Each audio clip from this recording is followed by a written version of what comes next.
امام حسین علی جدہ و علیہ الصلوۃ والسلام کہ پاک محفل میں ان کا ذکر سننے کے لیے بیٹھے ہیں۔ میں عرض کروں کہ میرے آقا سرکار امام حسین علی جدہ و علیہ الصلوۃ والسلام کی ولادت بسعادت 5 شعبان المعظم 4 ہجری کو مدینہ طیبہ میں ہوئی۔ حضور اکرم نور مجسم شفیع معظم صلی اللہ تعالی علیہ وآلہ وسلم نے آپ کا نام حسین رکھا۔ 7ویں دن عقیقہ کیا گیا اور سر کے بال موڑے گئے، بال وزن کر کے چاندی خیرات کی گئی۔ پیارے آقا رحمت عالم نور مجسم شفیع معظم صلی اللہ تعالی علیہ وآلہ وسلم سرکار امام حسین رضی اللہ تعالیٰ عنہ سے بے انتہا پیار کیا کرتے تھے۔ 5 شعبان المعظم کی صبح اللہ کے نبی صلی اللہ تعالیٰ علیہ وآلہ وسلم مولا کائنات شیر خدا فاتح خیبر کے ساتھ ان کے در دولت پر تشریف لے گئے، اور میرے آقا صلی اللہ تعالیٰ علیہ وآلہ وسلم نے حضرت علی شیر خدا کو حکم دیا، علی آپ دروازے پر رہو، میں اندر جاتا ہوں، کیونکہ آج ایک ایسے مقدس شہزادے کی ولادت ہوئی ہے کہ جس کی بنیاد پر رب تعالیٰ کے فرشتے مجھے مبارکباد دینے آسمان سے آ رہے ہیں۔ اے علی دروازے پہ رہو، تاکہ کوئی آنا چاہے تو اسے روک دینا، اندر نہ آنے دینا۔ اللہ کے نبی صلی اللہ تعالی علیہ وسلم اندر جلوہ فرما ہے، مولا کائنات دروازے پر کھڑے ہیں، فرماتے ہیں تھوڑی دیر ہوئی کہ حضرت ابو بکر صدیق رضی اللہ تعالیٰ عنہ آئے، پھر حضرت عمر فاروق اعظم رضی اللہ تعالیٰ عنہ بھی آ گئے۔ وہ پوچھنے لگے علی یہ بتاؤ میرے آقا جان رحمت صلی اللہ تعالیٰ علیہ وسلم کہاں ہیں؟ تو انہوں نے کہا کہ اللہ کے نبی صلی اللہ تعالیٰ علیہ وآلہ وسلم اس مکان اقدس کے اندر تشریف لے گئے ہیں، اور آج اس مقدس اور پیارے شہزادے کی ولادت ہوئی ہے کہ اللہ کے 4,20,000 فرشتے اللہ کے نبی صلی اللہ تعالیٰ علیہ وسلم کو مبارکباد پیش کرنے آ گئے۔ سبحان اللہ سبحان اللہ۔ اللہ کے نبی باہر آئے، حضرت علی کو فرماتے ہوئے سنا کہ 4,20,000 فرشتے۔ اللہ کے نبی نے کہا علی تم کو کیسے معلوم ہوا کہ 4,20,000 فرشتے آئے ہیں؟ تو حضرت علی شیر خدا فاتح خیبر داماد مصطفیٰ کہتے ہیں یا رسول اللہ آپ تو صرف اتنا بتا کر کے گئے تھے کہ فرشتے آسمان سے آج مبارکباد دینے کے لیے آئے ہیں۔ میرے آقا فرشتوں کی جماعت کو اترتے ہوئے علی نے اپنی نگاہوں سے دیکھا ہے، وہ آپس میں بات کر رہے تھے کہ آج ہم حسین کی ولادت کے موقع پر 4,20,000 کی تعداد میں حضور کو مبارکباد پیش کرنے آئے ہیں۔ یہ علی کی نگاہ ہے کہ علی فرشتوں کو دیکھ بھی رہے ہیں، ان کی باتیں سن بھی رہے ہیں۔ سبحان اللہ سبحان اللہ ماشاء اللہ۔ انہی فرشتوں کی جماعت میں ایک فرشتہ ایسا بھی تھا جس سے اس کا منصب چھین لیا گیا تھا۔ اس نے حضور کی بارگاہ ناز میں عرض کیا یا رسول اللہ صلی اللہ تعالی علیہ وسلم سرکار میرا منصب چھین لیا گیا ہے، آپ کے یہاں نواسے کی ولادت ہوئی ہے، یا رسول اللہ کرم کی نظر فرما دے تاکہ مجھے میرا منصب واپس مل جائے۔ اللہ کے نبی صلی اللہ تعالی علیہ وسلم دعا فرماتے ہیں تو رب کی جانب سے یہ حکم ملتا ہے اے پیارے حبیب حسین پاک جس پاک کپڑے میں لپیٹے گئے ہیں وہ کپڑا اٹھائیے اور اس کپڑے کو لا کر کے اس فرشتے کے جسم سے ٹچ کر دیجئے، اس کا کھویا ہوا منصب اسے مل جائے گا۔ قربان جاؤ یہ مقام ہے میرے آقا سرکار امام حسین کا جس میں ناز سے جو کپڑا مل گیا ہے، جو کپڑا لگ گیا ہے، وہ کپڑا فرشتے کے جسم سے لگ جائے تو فرشتہ اپنی کھوئے ہوئے منصب کو پا لیا کرتا ہے۔ نعرے تکبیر، نعرے رسالت، علماء سنت، مسلک اعلی حضرت، نعرے تکبیر، نعرے رسالت۔ بخاری کی حدیث ہے اللہ کے نبی صلی اللہ تعالی علیہ وآلہ وسلم کی پیاری چچی حضرت ام الفضل رضی اللہ تعالی عنہ ایک دن بارگاہ رسالت مآب صلی اللہ تعالی علیہ وآلہ وسلم میں حاضر ہوئیں عرض کیا یا رسول اللہ صلی اللہ تعالی علیہ وآلہ وسلم، سرکار ایک ایسا خواب دیکھا ہے آج کہ وہ بہت ڈراؤنا ہے سرکار، اس کے بیان کرنے کی جرات میں اپنے اندر نہیں پاتی۔ اللہ کے نبی صلی اللہ تعالی علیہ وسلم نے ارشاد فرمایا پیاری چچی بیان تو کرو خواب کیا ہے۔ آپ نے عرض کیا یا رسول اللہ صلی اللہ تعالی علیہ وآلہ وسلم، میں نے خواب میں دیکھا ہے کہ آپ کے گوشت کا ایک ٹکڑا کاٹ کر میری گود میں دے دیا گیا ہے۔ سرکار یہ بڑا ڈراؤنا خواب ہے۔ اللہ کے نبی صلی اللہ تعالی علیہ وسلم ارشاد فرماتے ہیں چچی مبارک ہو، اس کی تعبیر بہت اچھی ہے۔ تعبیر یہ ہے کہ فاطمہ کے گھر ایک بچہ پیدا ہوگا، تمہاری گود میں دیا جائے گا۔ حضرت ام الفضل کہتی ہے یا رسول اللہ، آپ کے جسم نازنین کا ایک ٹکڑا کاٹ کر میری گود میں، اور مصطفیٰ کہہ رہے ہیں بہت مبارک خواب ہے، اس کا مطلب یہ ہے کہ تمہیں فاطمہ کے گھر ایک بچہ پیدا ہوگا، تمہاری گود میں دیا جائے گا۔ اگر آپ کے سمجھ میں بات نہ آئی ہو تو یہ فقیر عرض کرتا ہے سنو سنو، گویا میرے آقا رحمت عالم نور مجسم سرکار امام حسین علیہ جدہ علیہ السلام کی ولادت سے پہلے ہی دنیا کو بتانا چاہ رہے ہیں، اے دنیا والوں، میرا بیٹا حسین علی کے گھر پیدا ہوا، کوئی حسین کو مجھ سے جدا نہ سمجھنا۔ ارے حسین اگرچہ علی کے گھر پیدا ہوا ہے لیکن مصطفیٰ کے جسم نازنین کا ایک ٹکڑا ہے۔ نعرہ تکبیر، نعرہ رسالت، علماء اہل سنت، ذکر شہدائے کربلا، ذکر شہدائے کربلا، ایک نعرہ ہے بھی ماشاءاللہ سبحان اللہ۔ اور جس طرح کائنات میں پیارے مصطفیٰ صلی اللہ تعالی علیہ وسلم کا کوئی جواب نہیں، اس میں ان کے جسم نازنین کے ایک ایک عضو کا کوئی جواب نہیں، بلا تشبیہ و تمثیل ایسے ہی حضور کے نواسوں کا بھی کوئی جواب نہیں۔ ماشاءاللہ سبحان اللہ۔ اللہ کے پیارے نبی صلی اللہ تعالی علیہ وآلہ وسلم سرکار امام حسین رضی اللہ تعالیٰ عنہ سے بے انتہا محبت فرمایا کرتے۔ اچھا ایک بات مجھے بتائیے، پیارے آقا رحمت عالم نور مجسم شفیع معظم صلی اللہ تعالی علیہ وسلم کا سایہ تھا؟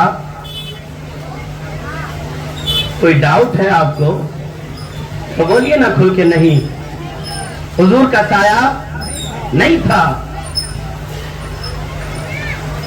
محدثین اور علماء فرماتے ہیں لم یکن یرا لہ ظل فی شمس ولا قمر، حضور کا سایہ سورج کی روشنی اور چاند کی چاندنی میں نظر نہیں آتا، ہوتا تو نظر آتا نا، جب سایہ ہے ہی نہیں تو نظر کیا؟ اللہ نے اپنے حبیب کو ایسا بے مثل بنایا کہ کائنات میں ہر شخص کا سایہ ہے، حضور کا سایہ نہیں ہے نا، بے سایہ بنایا ہے اللہ رب العزت نے اپنے پیارے حبیب کو۔ لیکن میں کہوں کہ حضور کا سایہ معلوم نہ تھا، علماء زبان پکڑ لیں گے، مفتیان اعظام فتویٰ لگا دیں گے، لوگ کہیں گے یہ گمراہ ہو گیا ہے، پر میں نہیں کہتا، وہ کہہ رہا ہے جو وقت کا مفتی اعظم ہے، جو محدث اعظم ہے، جو مفکر اعظم ہے، جو قائد اعظم ہے، جو مجدد اعظم ہے۔ اللہ کی عزت کی قسم، جس کے علم و فضل تقویٰ و طہارت کو دیکھ کر دنیا عرب و عجم کے علماء نے سر نیاز خم کر دیا اور یہ کہنے لگے وادی رضا کی تو ہے، ہمالا رضا کا ہے، جس سمت دیکھیے وہ علاقہ رضا کا ہے، اور کس کی مجال ہے کہ نظر بھی ملا سکے دربار مصطفیٰ میں ٹھکانہ رضا کا ہے۔ نعرہ تکبیر، نعرہ رسالت، مسلک اعلیٰ حضرت، مسلک اعلیٰ حضرت، ذکر شہدائے کربلا، نعرہ تکبیر، نعرہ رسالت۔ بہت خوب۔ اور میرے اعلیٰ حضرت مجدد اعظم ہندوستان نے بھی اپنی طرف سے کچھ نہیں کہا، وہی کہہ رہے ہیں جو فاتح خیبر کہہ رہے ہیں، جو داماد مصطفیٰ کہہ رہے ہیں، جو شیر خدا کہہ رہے ہیں، جو علی مرتضیٰ کہہ رہے ہیں۔ آپ کیا فرماتے ہیں؟ ارشاد فرماتے ہیں الحسن اشبہ رسول اللہ صلی اللہ تعالی علیہ وآلہ وسلم بابین الصدر الی الراس والحسین اشبہ النبی